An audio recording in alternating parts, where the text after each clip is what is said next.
In 2023, Midland rappers Smokey Coco said they were about to put Telford on the map, baby. Well, I don't think I'm quite in that league, but I will be going to Telford next weekend. Find out more right here on Monday Matters on Gary Stuff.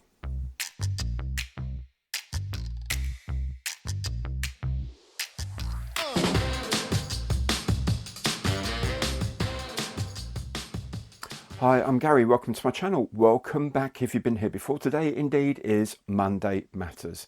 Now, as usual, I'll be having a look at some of the news of the week.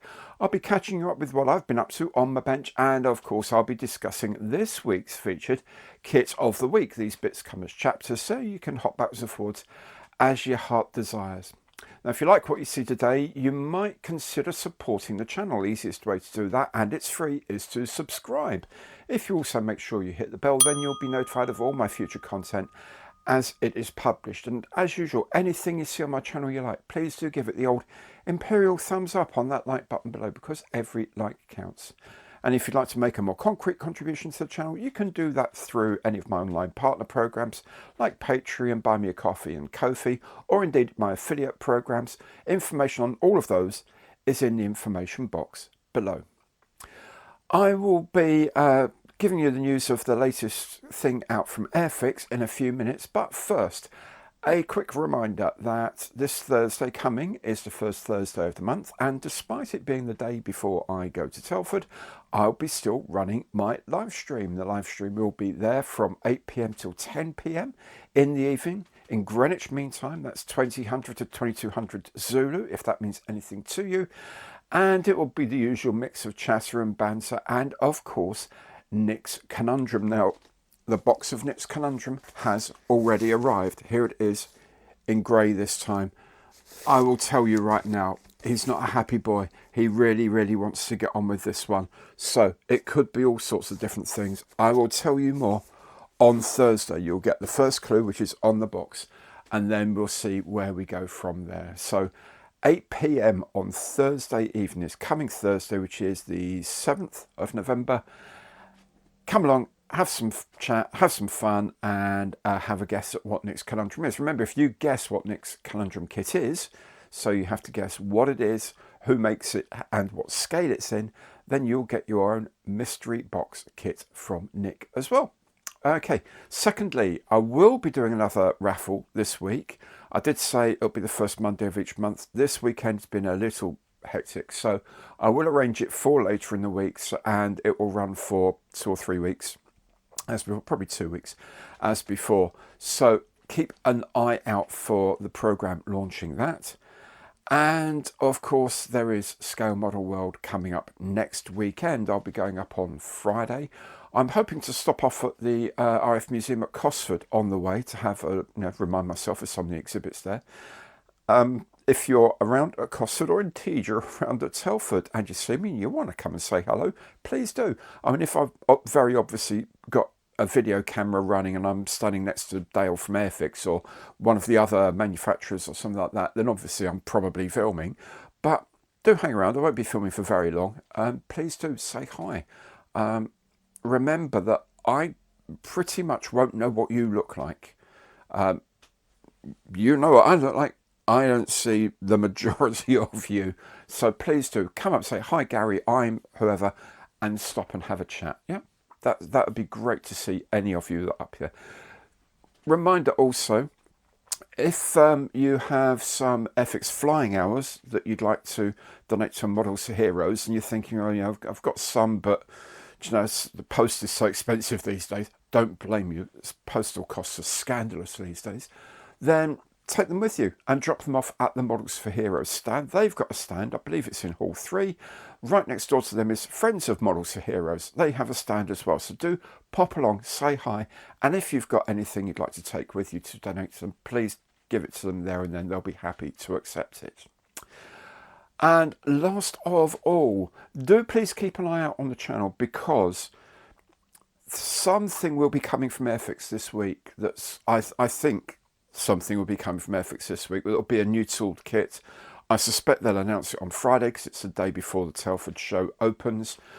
I genuinely don't know what it is, or indeed if they're going to be that time of the week, it might be earlier in the week we'll be told about it. I suspect I'll get an embargoed email sometime in the middle of the week telling me what's going on. As soon as that embargo is released, there will be a video telling you what it is. So keep an eye out on the channel towards the end of the week in particular. But of course, if you subscribed and you've hit the notification bell, you'll be told when it's there anyway. So another good reason to make sure you've done that. Anyway, talking of AIRFIX and releases, it's time for the news of the week.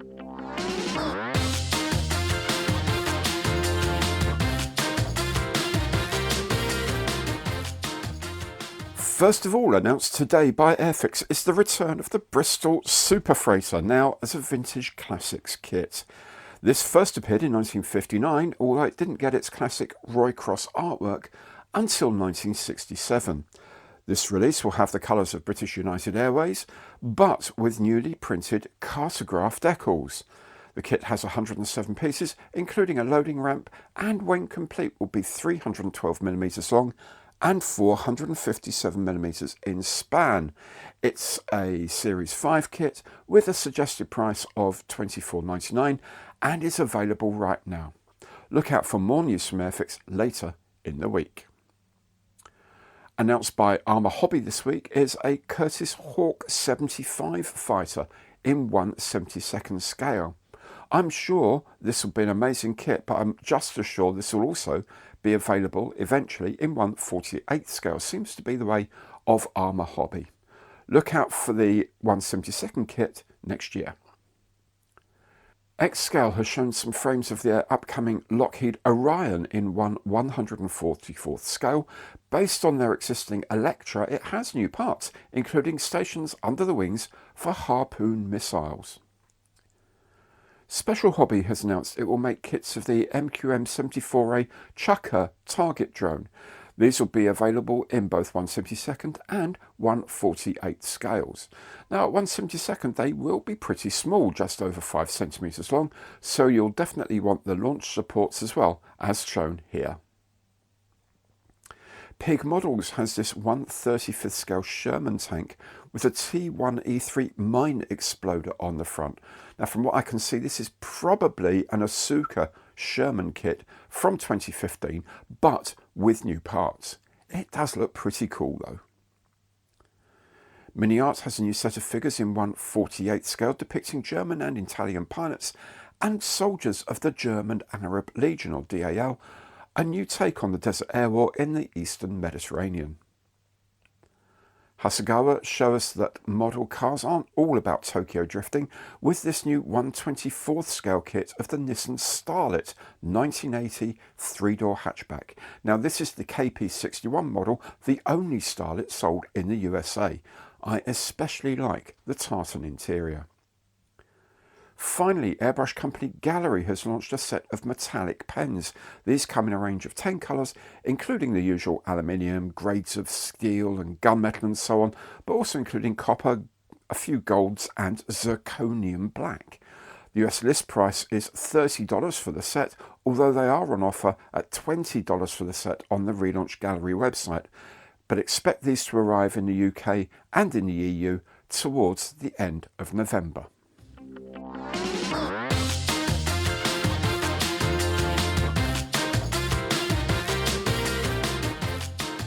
On the bench this week, I finally managed to finish my AIRFIX 1/48th scale Curtiss P40B.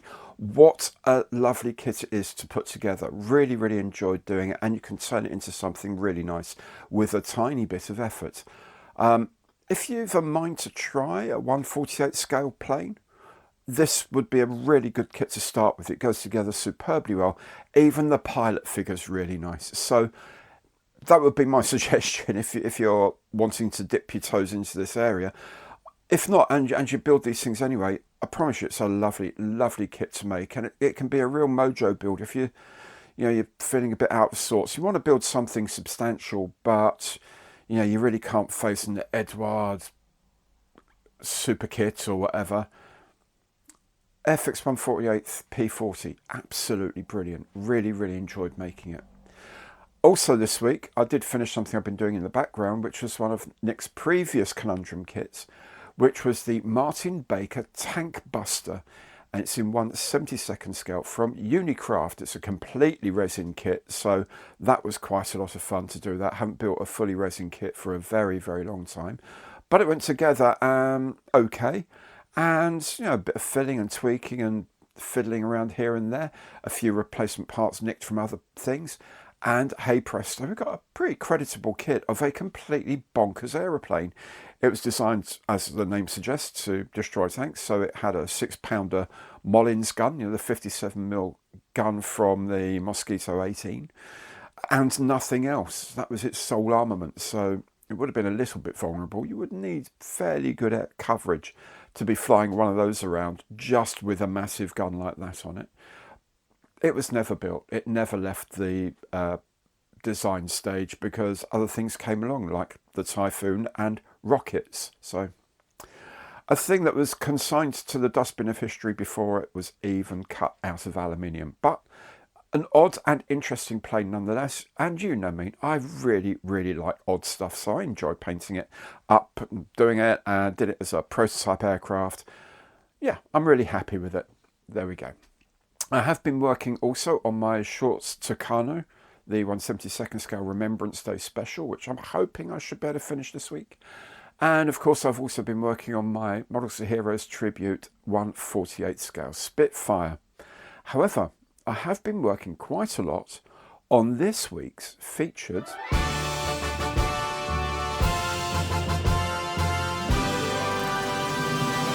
kit of the week. And the kit of the week is the Bristol Super Freighter in 1/72 scale from AIRFIX. No, I didn't get a copy of the new Vintage Classics release before it came onto the market. AIRFIX haven't sent me one at all.